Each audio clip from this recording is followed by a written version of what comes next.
Aptitude by Andrew Johnson. One must wonder what it is to truly be good at what you do.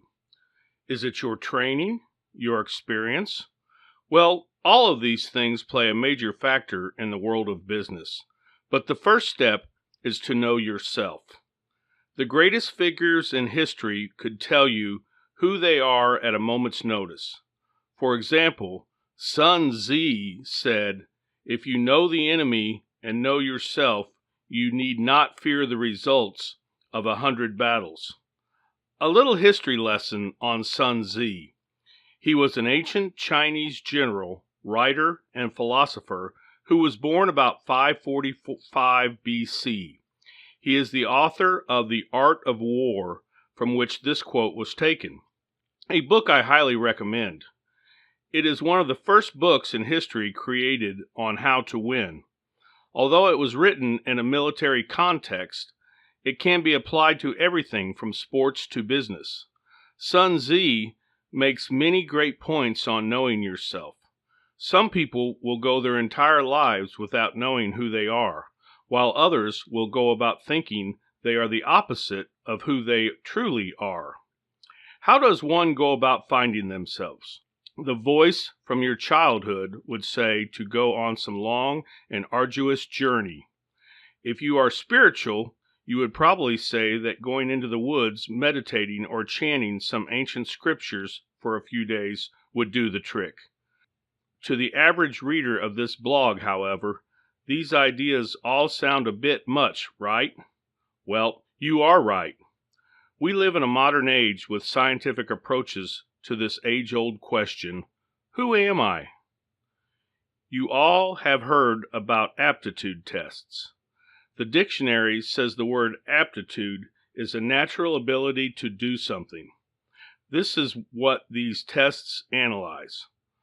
What are your strong points and weak points? These tests are different from what you see on Facebook. They are created by doctors, sociologists, and psychologists to properly analyze traits you have and find out who you are.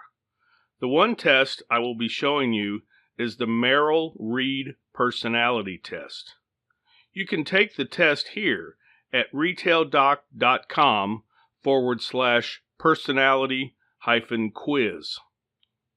If you took the test, you will notice you have been identified as either an expressive, driver, amiable, or analytical. Each of these social styles have their advantages and disadvantages. The following graph shows each style's traits, strengths, and weaknesses.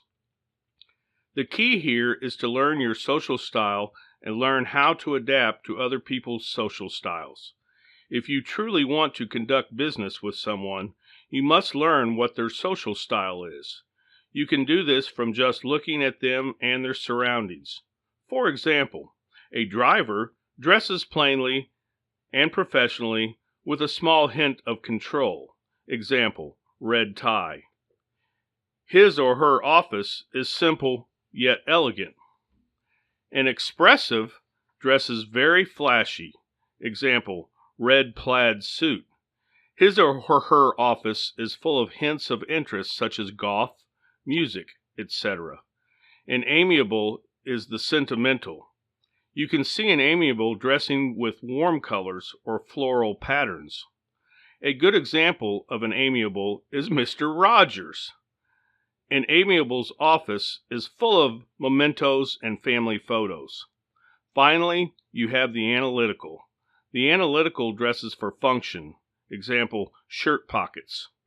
These guys are the brains. You can usually find their office piled with spreadsheets, charts, and graphs. You can also tell by what job they have. Drivers are usually executives and chief executive officers. Expressive people make up marketing and advertising. Amiable types mostly surround the human element of business, such as human resources and customer relations. The analytical people make up the financial and technical sectors of business, such as accounting and information technology. All of these vary by person, but for the most part are quite accurate. There are many other aptitude tests out there. It is beneficial and fun to discover what these tests will group you under. Learn who you are, learn who others are, and then you can always know how to conduct business in any situation you may be in. I hope you all take the time to discover more about what makes you truly unique.